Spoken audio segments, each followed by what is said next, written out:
In Romans chapter 4, Paul turns to the example of Abraham, and he makes the argument that Abraham is justified by faith, not by obedience to any law or commandments. And our verse for today is verse 13. For the promise that he would inherit the world did not come to Abraham or to his descendants through the law, but through the righteousness of faith. And so most of chapter 4, verses 1 through 25, it's about how Abraham was justified by faith. God says to Abraham, hey, I want you to pull up stakes. I want you to leave the place, your family, the people, the culture that you know, and I want you to head west and just trust me. Now, if God said to you, hey, I just want you to move and I want you to leave your family and I want you to head in this direction and trust me, how would you respond to that? You know, it's really easy for us to say, well, of course Abram and Sarah did that. But it really took great faith for him to do that.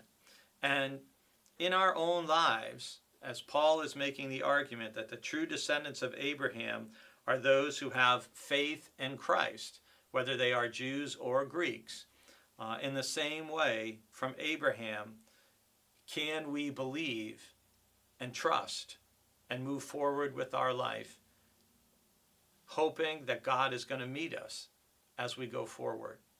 And remember, in the story of Abraham, part of the promise was, oh, your descendants are going to be like the stars of the sky. They're going to be like the sands. And yet, years go by, and Abraham is not seeing an heir being born. And he and his wife, they're old, and they're only getting older. And sometimes in our own lives, we can try to hold on to our faith. We can try to hold on to hope, and yet time goes by. And it can be months, it can be years. And we don't see a change. We don't see God acting. And that can strain our faith. That can stretch our faith.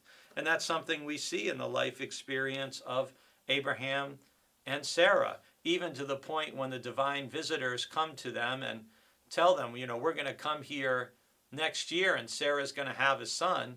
And you may remember that Sarah, who's eavesdropping, listening at the tent flap to the conversation between Abraham and the visitors, she laughs. And she laughs at that statement so much that they hear her. And she says, why does Sarah laugh? She says, oh, I didn't laugh. And they're like, oh, yes, you did.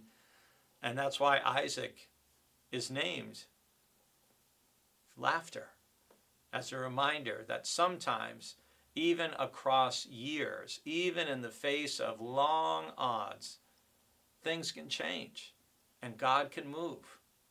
And what we're called to is to continue to have faith, to continue to have trust, to continue to lean on God's everlasting arms.